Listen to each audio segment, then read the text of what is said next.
नमस्कार, आप जुड़ चुके हैं आर्थिक धारा डिजिटल के साथ। मैं हूं श्वेता पांडे। या तो नमक खाओ या गोली खाओ।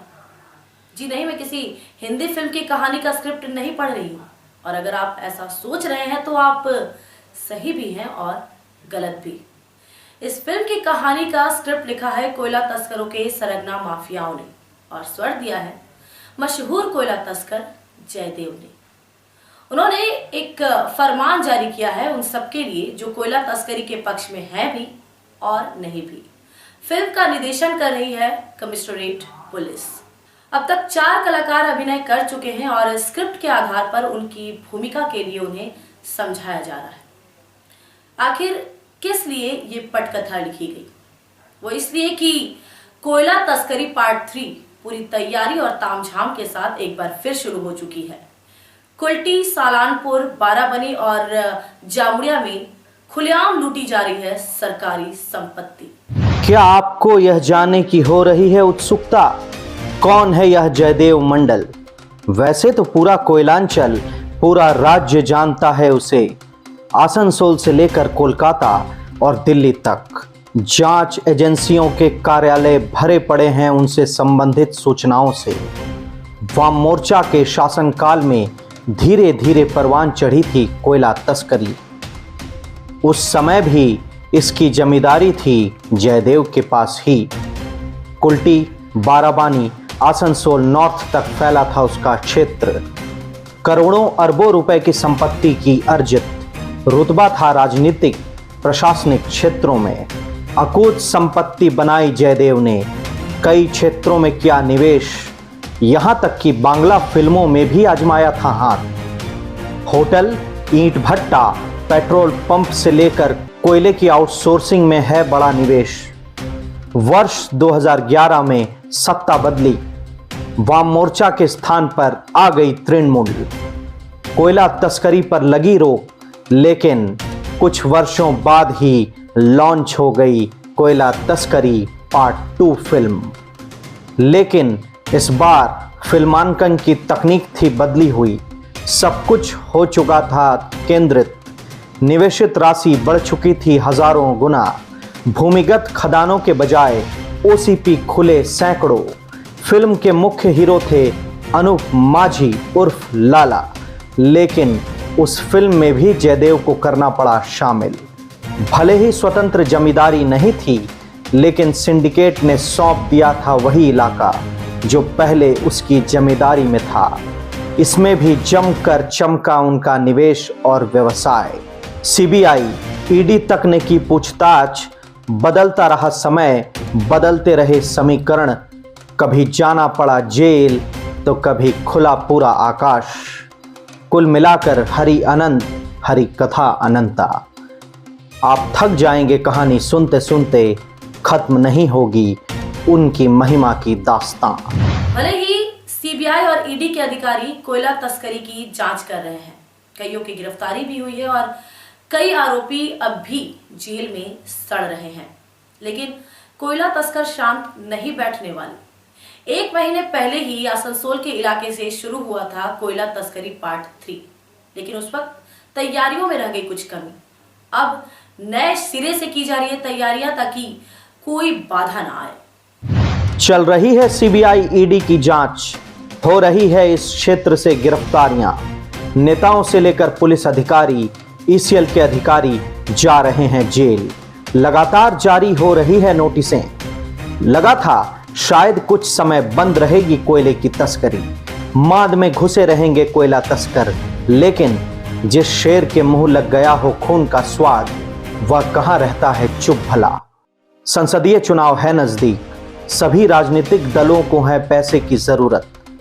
लोकतंत्र का होना है उत्सव, तो इसे कैसे न भुनाए कोयला तस्कर। अगस्त से ही शुरू हो चुकी थी इसकी तैयारियां। नए चेहरे, कांता को बनाया गया हीरो। सभी नए पुराने खिलाड़ियों को किया गया सिंडिकेट में शामिल। सबकी भूमिका की गई तय, बिछाई गई बिसात। राजनीति से लेकर पुलिस तक और जांच एजेंसियों में किए गए बदलाव, सब कुछ हो गया तय। मची रही अफरा तफरी, इसी जल्दबाजी में रह गई कुछ कमियां। पूरे राज्य में होने लगा हंगामा बंद तो नहीं हुआ, लेकिन रफ्तार जरूर कम करनी पड़ी तस्करी की। एक बार फिर से परवान चढ़ रही है तस्करी। कुल्टी, सालानपुर, बाराबनी, जामुड़िया, रानीगंज में हर घर, हर टेबल पर पहुंच गए बंद लिफाफे। इसके बाद भी सब कुछ नहीं लग रहा ठीक ठाक, इसलिए कोयला तस्करों को लिखनी पड़ी नई स्क्रिप्ट। जारी हुआ फरमान, या तो खाओ रुपए या खाओ पिस्टल की गोली, लेकिन हर हालत में बंद रखनी ही होगी अपनी जुबान। भले ही पुलिस इसे आपराधिक मामला मान रही है, जयदेव मंडल इसमें नामजद आरोपी है जो कोयला तस्करी का बादशाह माना जाता है और नए सिंडिकेट में जयदेव मंडल का भी नाम उछल रहा है। आसनसोल नॉर्थ थाना में 30 अक्टूबर को दर्ज हुई प्राथमिकी। बयान दिया है रघुनाथ बाटी निवासी दिनेश गोराई ने। वे कहते हैं 30 अक्टूबर की सुबह 11 बजे नेशनल हाईवे 19 में चंद्रचूड़ मंदिर के पास खड़ी थी उनकी कार। उन्हें मंगला होटल से लेना था खाना। वे अपनी कार में ही थे। इसी बीच एक बाइक पर 2 युवक आए और उन्हें देखकर तेजी से निकल गए। शक हुआ उन्हें। उन्होंने जल्दी से अपनी कार आगे बढ़ा दी।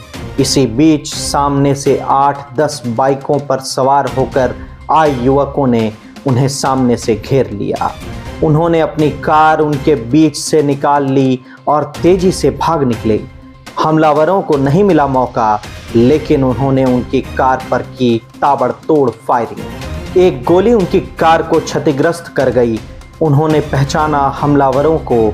इनमें शामिल था चांदमारी का रहने वाला टिंकू प्रसाद, धदका निवासी बंटी सिंह, संजीत, चंदन, रामेश्वर, मुर्तजा, गुलाम, बाबू, कालू तथा अन्य। सभी हमलावर हैं जयदेव मंडल के बॉडीगार्ड और कर्मचारी। दिनेश ने अपनी जान पर खतरा बताया है जयदेव मंडल से। पुलिस ने जयदेव मंडल सहित सबको बनाया है नामजद अभियुक्त। पुलिस ने दबोचा है चांदमारी निवासी टिंकू, साउथ धदका के रहने वाले अभिषेक मुखर्जी उर्फ पापाई, आरसीआई धदका निवासी पंकज कुमार सिंह और कुलदीप कुमार उर्फ कालू को। रिमांड पर लेकर हो रही है सभी से पूछताछ। इसके साथ ही हुआ है एक और खेल। दिनेश गोराई के खिलाफ भी दर्ज हो गई है आर्म्स एक्ट के तहत एफआईआर। उनके खिलाफ लोअर कुमारपुर निवासी अरुण बावरी ने की है शिकायत। उसने आरोपी बनाया है दिनेश गोराई, फटिक बावरी, काजल मंडल व अन्य को। कोशिश है दोनों पक्षों के बीच भूमि विवाद दिखाने की। पुलिस जांच है जारी। जांच से होगी तय इसकी दिशा। लेकिन कोयला तस्करी का बड़े पैमाने पर शुरू होना और फायरिंग दोनों महज संयोग नहीं हो सकते, क्योंकि घटनाक्रम और दोनों एफआईआर खड़े करते हैं कई सवाल। दोनों में ही कई विसंगतियां हैं। सब कुछ निर्भर करता है पुलिस की जांच पर। फिल्म शोले में गब्बर का वो डायलॉग तो आपको याद होगा, जिसमें कालिया और उसके सहयोगी गब्बर से बचने के लिए कहते हैं, सरदार हमने आपका नमक खाया है, जिस पर गब्बर कहता है, अब गोली खा। कोयला तस्करों ने भी स्पष्ट रूप से चुनौती दी है। बड़े पैमाने पर शुरू हो रही है कोयला तस्करी, इसलिए हर किसी को अपनी बोली बंद रखनी होगी, चाहे उसके लिए नमक खाओ या गोली, लेकिन हर हालत में बंद होनी चाहिए बोली। इस अंक में बस इतना ही। कोयला तस्करी से जुड़ी हर गतिविधि पहुंचेगी आप तक। अब देखते हैं आज की छोटी बड़ी खबरें फटाफट। बड़े धूमधाम के साथ मनाया गया कोल इंडिया तथा ईस्टर्न कोलफील्ड लिमिटेड का 49वां स्थापना दिवस। ईसीएल मुख्यालय साकतोड़िया में निदेशक वित्त मोहम्मद अंजर आलम और सभी विभाग प्रमुखों ने शहीद कामगारों को नमन करते हुए उनके योगदान को याद किया। काकसा थाना इलाके के बाबूनाड़ा औद्योगिक इलाके में वीएसपी उद्योग प्राइवेट लिमिटेड के 72 ठेका श्रमिकों ने छटनी के खिलाफ किया प्रदर्शन। मजदूरों का कहना, करो बहाली अन्यथा नहीं रुकेगा आंदोलन। आसनसोल दक्षिण थाना क्षेत्र के इमाम अली लेन में बुधवार को नगर निगम की टीम ने तोड़ा अवैध रूप से बनी बिल्डिंग को। आवासीय नक्शे को पास कराकर व्यावसायिक भवन किया जा रहा था निर्माण। कोलकाता हाईकोर्ट के निर्देश पर हुई कार्रवाई। पश्चिम बर्धमान जिले में शुरू हुआ नई मतदाता सूची बनाने का काम। चुनाव आयोग के अधिकारियों ने बताया कि कुल 2493 बूथ जिले में थे, बढ़ गए 25 नए बूथ। 9 दिसंबर तक चलेगा सूची बनाने का काम। आगामी छठ पर्व को देखते हुए कुल्टी विधानसभा क्षेत्र के सीतारामपुर में विभिन्न इलाकों का दौरा किया विधायक डॉक्टर अजय कुमार पोद्दार ने। स्ट्रीट लाइट और सड़कों की मरम्मत को लेकर स्थानीय लोगों से की बातचीत। ईस्टर्न रेलवे के अधिकारी भी रहे मौजूद। आसनसोल जिला अस्पताल में हुई रक्त की कमी, लगाया गया आपातकालीन रक्तदान शिविर। रक्तदान को बढ़ावा देने के लिए अस्पताल प्रबंधन की ओर से किया जाएगा जागरूकता अभियान।